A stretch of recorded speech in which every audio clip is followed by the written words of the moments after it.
Live from New York. It's a show that's learning something every day. Yeah, that's right. Brew. What? What? KW, We're having an editorial disagreement. That's fine. KW, let's not worry about that. Let's worry about the facts. Happy Groundhog Day. That's didn't even know it was Groundhog Day. you didn't? Is it Groundhog Day? Guys, come on. You didn't. But did he see a shadow? Did you see your shadow? Sorry. Yes. 6 or 8 more weeks of winter. I don't know what. Okay. That's not what I want to talk about, though. 6. Thank you, Hubs. This is the week, Brew. Either a week from today, that door leaves the studio. Actually, no matter what, a week from today, that door will leave the studio, and it will either be sent to Canton, Ohio, or it will be demolished by Brew and I on 54th Street. I don't know if demolishing the door. Well, I mean, we paid for the sledgehammers already. Yeah. Although, actually, say it, Brew. Brew's fair. Brew is fair. That's why he's the mayor of fair. He's fair. I'm feeling a little better about the Patriots. Let's just put Wow. Oh, I'm not sure where I'm going yet. Wow. I love this. I need to get up in the lab and do some more schoolwork. I love this. But I'm feeling better about the Thank you. Oh, my goodness. This week let's is go. big. We start with the Patriots. They flew to Santa Clara, and boy, are their arms tired. Stop it, bro. You laughed. It's not my fault. Especially Drake Maye has been dealing with a bad shoulder that he and his coach admit is less than 100%.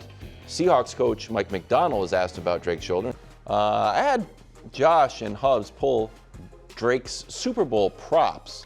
So I was trying to get a gauge and wanted your reaction to this. Yeah. It feels like if he had a bad shoulder, I feel like these numbers are still pretty good. 31 pass attempts. These are all over under. Passing yards are up there. Passing touchdowns, 2+. I mean, that's 220 passing yards, not a huge number. And but Seahawks don't really allow anybody to throw over 11 times. Yeah. Seattle defense has held QBs. No, I mean, under I think 200. that I think that Vegas thinks Drake May's going to have to throw the ball a lot, and I you know what I mean, and I think they're right on that. So do you think we are overreacting to Drake's news of Drake's shoulder or lack thereof? Well, no, I don't. This is definitely something. Like whenever we ask the "Are we overreacting?" questions, it's a little tricky because I don't know if we have an agreed upon reaction level for everybody to like the room temperature of reaction. Yeah. But I haven't seen mass panic about this. That would be overreaction. But in a world where on this show we have said Bill Belichick not making the Hall of Fame has some impact on this game. I think that Drake May's some. See, he said. I doubt you and I have seen. No, but the show is a collective. Really? Some. See, I told you. Like this. Whatever it was. It's how about something. none? No. None is not. None is off the board. Okay, How does this impact the game? How's Belichick not being? We're just discredited, He's doubted. just saying it's adding to the nobody believes in us factor. I maybe shouldn't have brought that up because just a little bit. So in that world where that is a little bit, this is more than a little bit. Yes. This is certainly something. And listen, he has been sacked this season 62 times. He's run the ball another 120. Now, I didn't want to make Josh waste his time by being like, all right, how many of those rush attempts were kneel downs? How many did he run out of bounds? So, I'm going to say he's probably been tackled around 150 times total.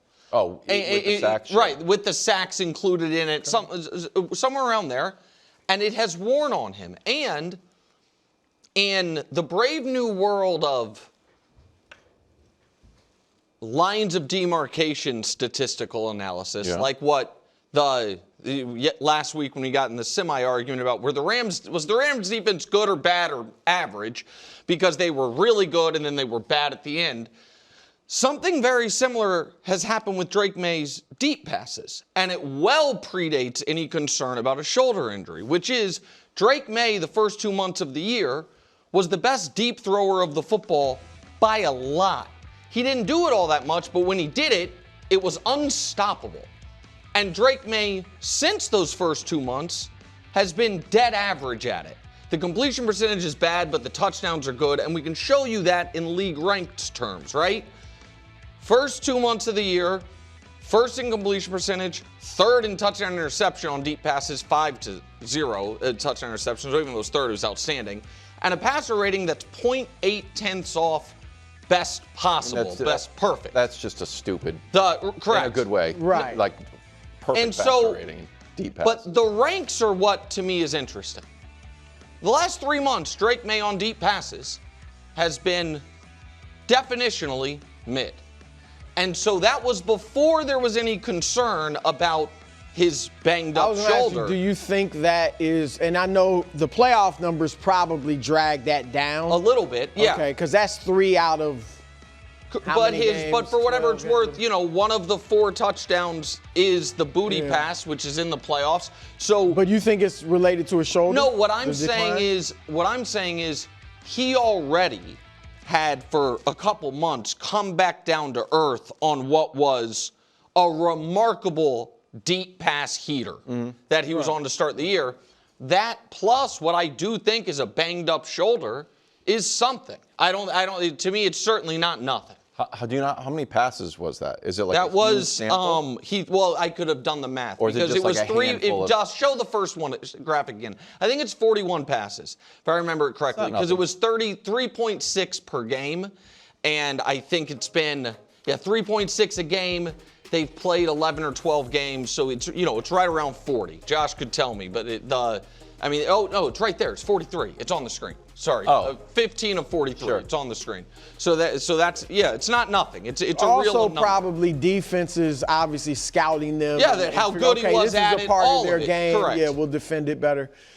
I don't think it's a big deal.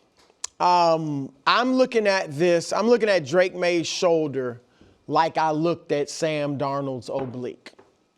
I thought, this is just something to be concerned about. He wasn't throwing the ball in practice leading up to the game, and then he comes out there and plays the best game of his life. So, yes, I think it might be sore. He banged it up, but I'm sure he's fine. They don't seem concerned in the least bit. I get it if you were. They probably wouldn't be putting it out there.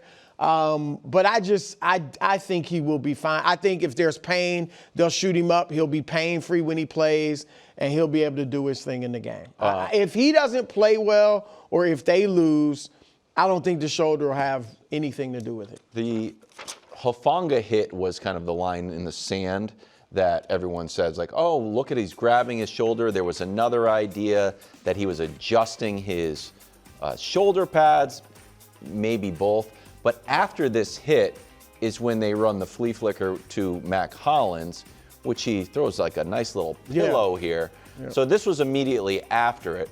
So if his shoulder, that's a pretty good throw. So, but I don't have a lot to go on because after that we stopped throwing the ball. Right. And so here would be my biggest concern if I were New England. Again, I don't think this is a big concern, but I don't think we can ignore it. Sure. Would be if it really was whatever made him miss practice or be listed with a shoulder was not, because I know there was reporting, he's been dealing with it for weeks. Mm-hmm. And my skepticism of that is because he wasn't on the injury report. And I think it was the Hufanga hit that really made this an issue. I just want to say this very quickly about like the injury report stuff. Because Josh Allen came out on crutches and was like, oh man, he had a broken bone in his foot. We had no idea. Yeah, we did. We didn't know what the injury was, but he said he got hurt in week 16. And go back and check the Bills' injury reports every week after that. He is listed with a foot injury starting after the game he got hurt. Yep. Teams about their quarterback have to be very careful about just not listing anything whatsoever. I would feel better if I were a Pats fan if it were true, if it is true, he's been dealing with this for 5 weeks, than if it was, no, something happened on the Hufanga. Yeah. Because if it's been dealing with it for 5 weeks, we kind of know. I don't think the shoulder's why he's fumbling the ball. And he has thrown some really nice passes throughout this playoffs, even with the mistakes. But if it's something that happened in the second half of that game and he didn't throw much after that, that's where my concern would be of how much will this impact him. All right. Seahawks still favored by 4.5. Now, a spread this large has not been historically kind to the favorites, 2-5 outright, and no favorite has covered in the last 20 years. Brew, do you think this spread is too large? Sadly, Wilds, no. Oh, I thought you were. What about the top of the show? Yeah, I mean, I got a week to decide what I want to do. But I am feeling a little better. A little bit. And the answer should be like, yeah. No, late last week, I was like, only 4.5? No way. Now I've come a little bit closer to you. So, look, the Seahawks had the best point differential in the league by almost 20 points. And that was against the fourth best schedule in the league, the fourth toughest schedule. You guys were third in point differential, but that was against the worst schedule in the league, or easiest schedule in the league, and really one of the easiest in NFL history. And they demolished a good San Francisco team. We get it. They were banged up and everything, but Purdy, McCaffrey were there. They had played them tough in the regular season. And then they handled a very good Rams team. All right. You guys struggled with a Denver team quarterbacked by its backup. And so I think people looking at it, strength of schedule, blowouts throughout the year as far as quality of teams and things like that, are justified in saying, I think Seattle has an advantage here, and I think they can win this game by more than 4 points or 5 points. So I don't think they're disrespecting you by that. So line. You want to know what the sharps feel, KW? Oh, I would love to hear where the dumb money is, and then. Well, I don't know where the dumb money is, but I can tell you what there is a consensus amongst the Vegas sharps that if you are playing the money line, that even having just straight winner, even having to lay minus 200, Seattle's the play. But Patriots plus the points is the play against the spread, which means the sharp money thinks this is basically a Seattle 3 or 4 point win, and so they think the spread's a touch too big. I'm surprised that hasn't come down. Well, I don't know. That's maybe a longer discussion for your highly rated podcast, which is moving the line on Super Bowls is a very dangerous thing to do, to where books can get middled and they move it to 3.5. It ends at Patriots or Seattle wins by 4, and then they lose the early money and the late money. That happened famously one Super Bowl, but doesn't matter. Again, it's for your podcast. Here is why I disagree with the Vegas sharps, and I disagree with you, because I'm assuming you think it's too big of a line. Seems large. Young quarterbacks and first-time playing Mike Macdonald quarterback, or young quarterbacks against Mike Macdonald's defenses have done terribly, and all quarterbacks the first time playing Mike Macdonald's defenses have done very poorly. So quarterbacks 25 or under 25, I should say, against Macdonald's Seahawks. They're 1-9. They have a 68 rating. They score less than 16 points per game. 7 touchdowns, 12 picks. Now, again, most young quarterbacks are not as good as Drake Maye, and so I understand that, but it is. But there was, I forgot who was saying it, but there was an idea that Stafford is the outlier just because he's seen it. You've seen him so many times, and you know what I mean? Twice but last even year. His first time this year. First time this year, and his first time this year was his third time going against him because he played him in the division. And then this is all quarterbacks against Mike Macdonald defenses, including his 2 years with the Ravens. So when Mike Macdonald's called your defense, all quarterbacks in their first time against it. 39 touchdowns, 40 picks, 65 rating, again, right around 16 points per game, and a passer rating under 80.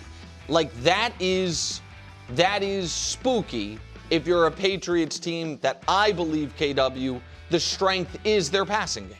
Like, the way they got, I know it hasn't been in the playoffs, but the way they got here was through their passing game. Oddly, that might be less spooky of a stat if we had gotten, say Bo Nix was healthy, a Broncos Super Bowl or even a Texans Super Bowl, a team that's like 16 points. Right. Okay. Yeah, right. Like We'll sign us up and see. And I'm not saying you guys couldn't win a 16-13 game, but that has not been really your path here, even though it's been your path in the playoffs. Why I think it's too large of a spread is because, like you said, Brew, it feels like the Drake Maye against the Broncos has cast this long shadow over the Super Bowl. And Sam Darnold versus the Rams has done the same thing. Like, Drake's stock really fell, and Sam Darnold's has really risen. Yeah. So, Dust, see if you can grab the Seahawks turnovers graphic from, I think it's in the D block. And I haven't seen people bring this up because we know that the Patriots defense is playing great. They're on like a 2000 Ravens pace as far as points go. But they're playing a quarterback who throughout his career has really given up the ball. And the Seahawks in the regular season have fumbled the ball the most, lost the most fumbles, have 15 interceptions, which is 7th most, and the second most giveaways. So to me, I don't know if this is a game that, it's going to sound weird, but stay with me, the Patriots need to win or the Seahawks need to not lose. Does that make sense? Like, does Drake need to play phenomenal, or is this similar echoes of the Denver game? No. Like, you know what? I think not at all. Darnold will give this one up. I am not sitting here saying, and I'm sure Brew isn't either, the Patriots can't win or the Patriots need to play perfect to win or any of that. But Seattle has the resume and the bona fides of the best team in the NFL this year. Right. The idea that you can walk into a Super Bowl when I think they're a well-coached and healthy team and just be like, if we don't make mistakes, it's a similar spot as playing Stidham. I mean, think about an echo of it. I'm not saying I'm just saying if you're playing a team that gives the ball up, is a mistake going to turn the game when this is a matchup between, I think it's the first time since the merger, it's both teams are top 4 scoring, defense, and scoring.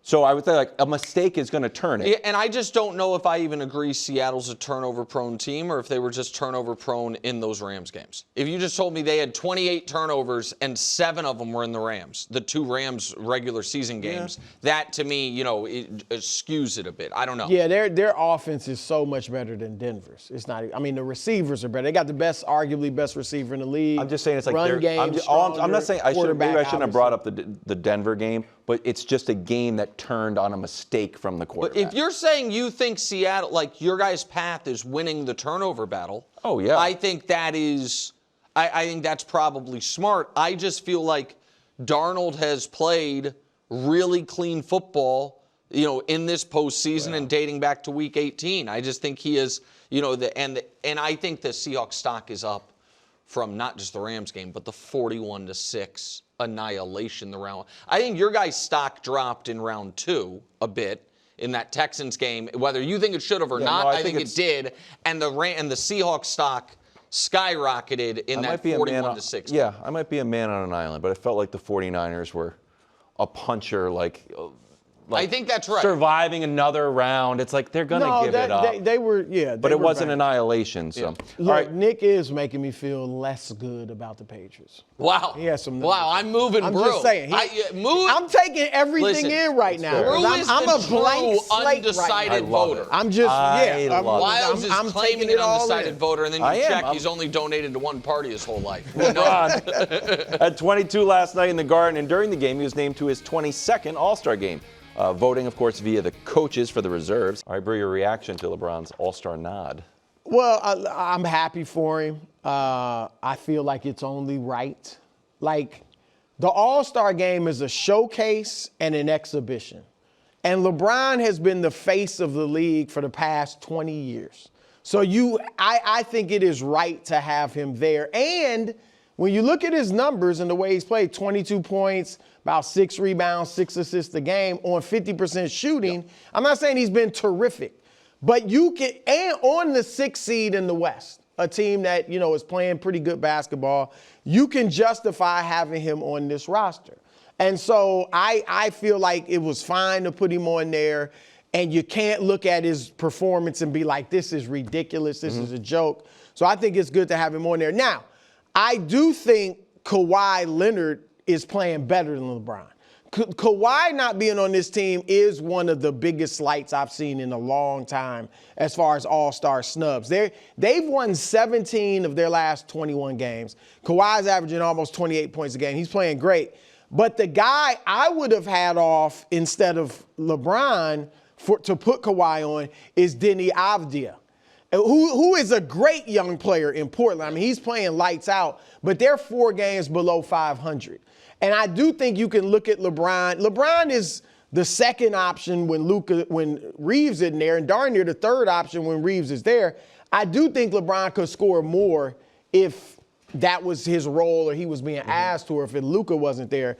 So I'm fine with LeBron. I'm glad he'll be there for this type of showcase. But I would have had Kawhi over Avdia. Or Chet. Yeah, I mean, I think the feeling was just that OKC their record's so good, you got to right, put them in. But Chet, so this is this is where I get frustrated with some of the coverage of LeBron. Because Hollinger, who I like a lot. Yeah, he torched it. And is not like a hot take guy. No. Called it outrageous. One of the most outrageous things he's seen.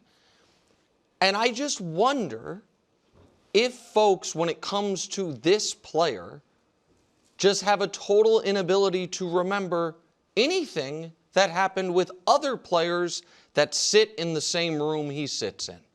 Because in my lifetime, there are 3 players that were in that no doubt top 10 and, you know, kind of legendary icon status that had long careers and at the end got some, are you active? Are you still, you're going to be an all-star, and nobody cared.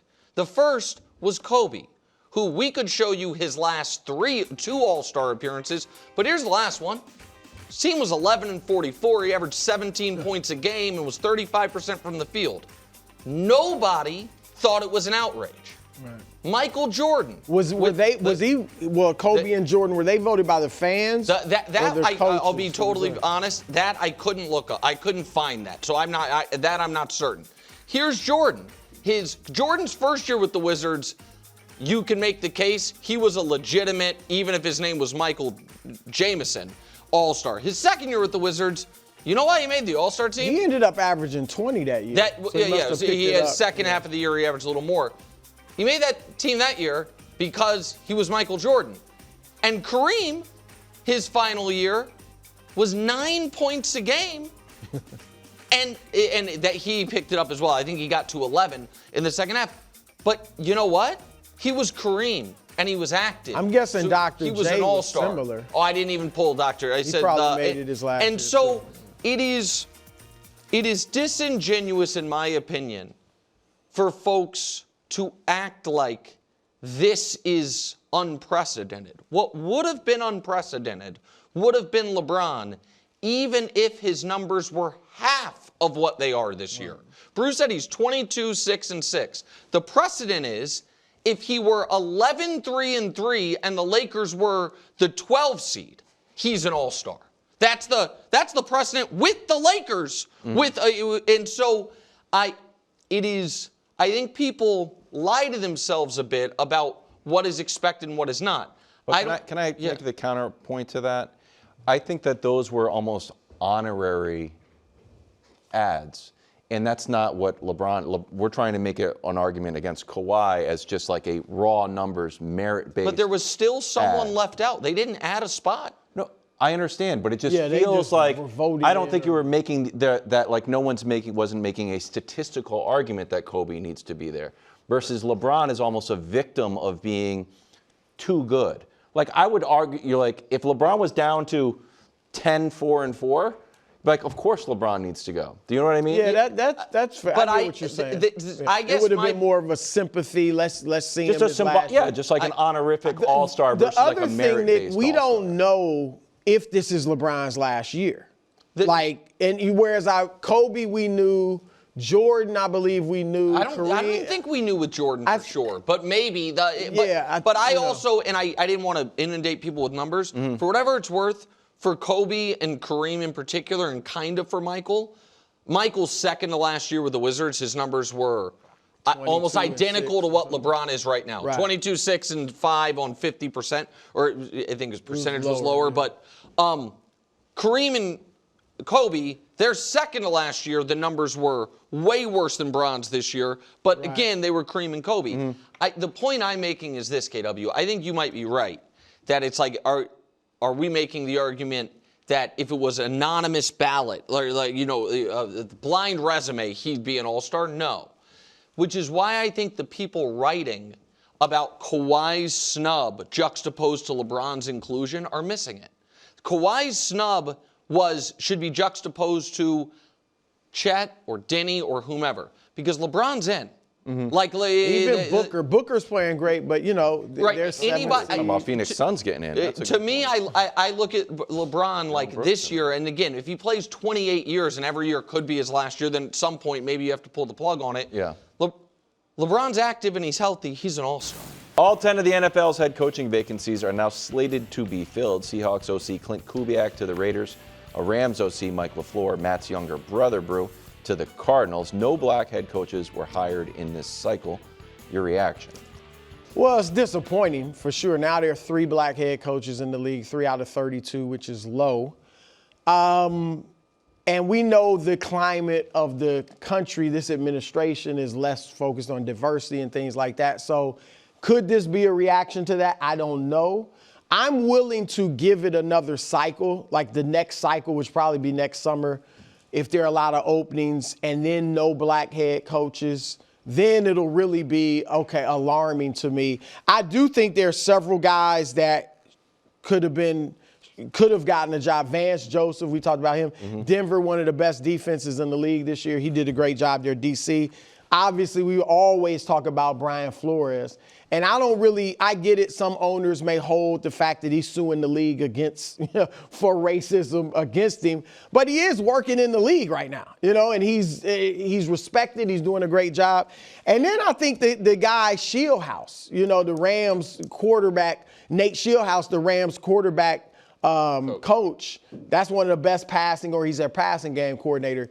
He seems like one of those hot young offensive minds. Now, Mike McDaniel could have got one too. Yep. He didn't. So I'm not, ready to just, shout from the rooftops. And yet I do think it's unfortunate and disappointing.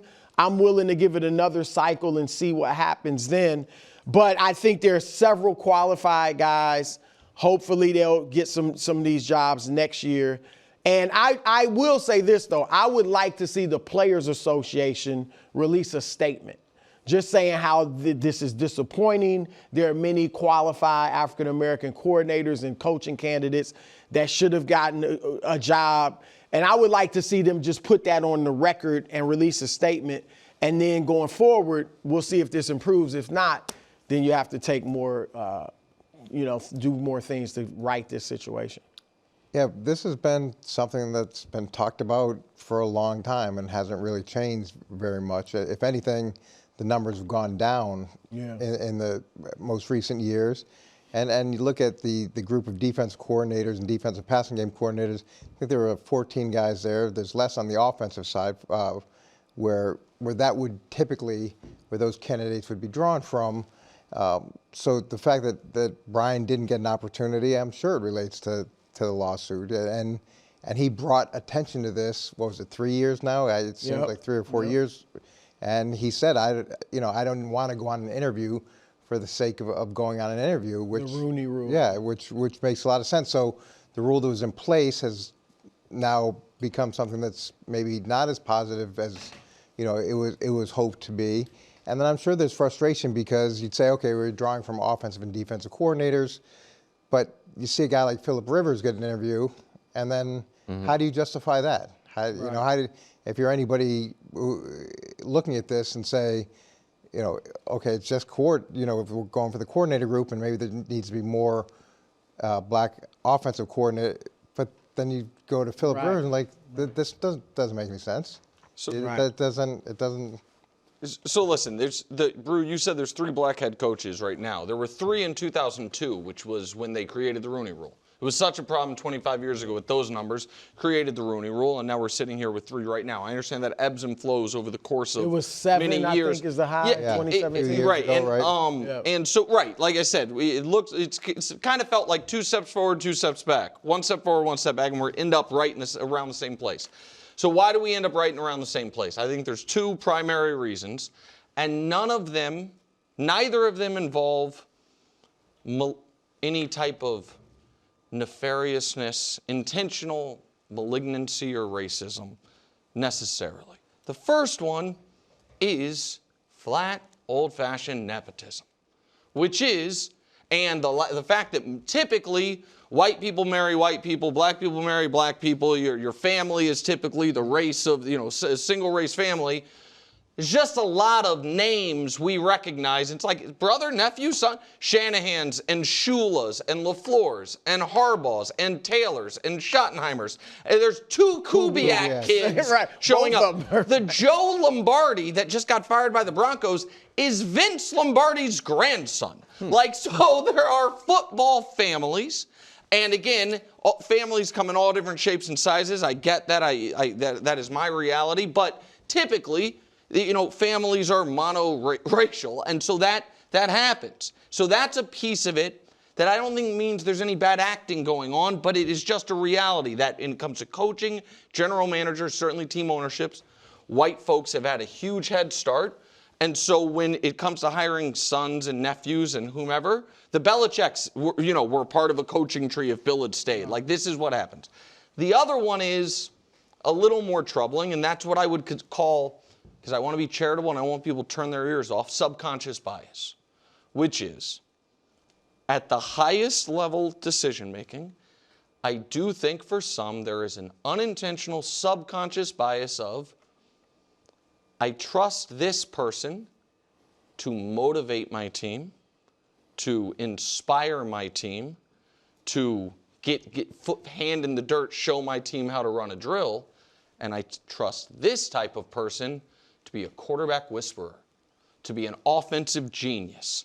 And that's why I think what you see is, as Coach mentioned, a lot of the black coaches being either funneled towards or topping out at defensive coordinator, and the white coaches getting the offensive coordinator QB coach jobs, which have become where, like teams, that seems to be the pipeline is quarterback whisperer. And I do think there is an old school, again, I'm not accusing any individual of racism, but what is a racist mindset of, subconsciously, I don't know if this black guy is smart enough to do that. And that is racist. Of course, that's what played quarterbacks. Correct. 20 years ago. And 20 years ago, the argument was, well, no, it's guys who played quarterback turn into coaches, and for some reason or another, the quarterbacks are white. But now the quarterbacks are, there's as many black quarterbacks as white quarterbacks, so that goes away. So I agree, Brew, that is racism, but you don't have, I think there are people who would pass a polygraph that they're not racist, that might not realize subconsciously what boxes they are putting people in. You know what I mean? And so that's to me is what's happening. And I hate to do these types of important things and have no solution. I don't have the solution because I don't think the Rooney Rule has worked really well. And I think it's ended up being insulting for some guys who it's like, you know who you're hiring, but you have to check a box to interview me, so I'm coming in. So I don't know what the solution is, but I believe very deeply that is the cause. I think if this continues, the players would have to really speak up and even maybe not play at times. Like say because some of us will go on to be coaches. Now, a lot of players are in the league only going to be there 2 years, 3 years. Are they willing to do that for the future of African American people? Maybe not. But that is something where players could change a lot of this if they would take some stances. And I'm not trying to jump on the players, but I'm saying if this continued, there could be something like that. I would also throw this out. I do think there are some owners and maybe front office people in the league who feel like they're dominating on the field. They're 70%. They're 13% of the American population and 70% of the players. We need we want a place in this game too. And if it has to be coaches, front office people, decision makers, that's what we'll do. I do think there are a lot of people that feel that way too. And so I know a lot of African Americans, I'm thinking mainly basketball, but feel like the increased and heightened importance of analytics has been to, now there are some African Americans doing analytics, but it's overwhelmingly white and other races. And they feel like that has been a way to like find a spot for whites in the game when blacks are dominating it on the field or on the court. So I think that thinking is there too among some people. Okay. You have any final, No, final thoughts? We'll finish it. The Vikings watched Sam Darnold walk out the door after a season where he threw for 4,300 yards, 25 touchdowns, and 14 wins. Justin Jefferson sounds like he misses. Okay, reaction to missing Sam Darnold. Listen, I think he's definitely right, Brew. I don't think I would have said it. Like the, Because he didn't say it. He said it nicely. Yeah, but I just don't, like, listen, the numbers are Darnold last year, Darnold with the Vikings, and then JJ with the Vikings. It's not like, you're like, well, actually, here's what it's not even close. And everybody, like, it's not debatable.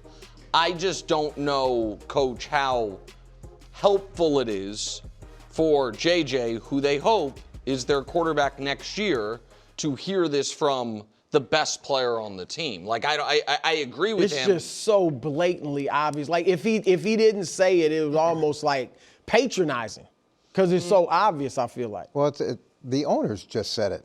I mean, the owners just said it loud and clear. They just fired the GM, and they fired him because he let Sam Darnold go. So that was a $25 million cap hit if they had franchised him.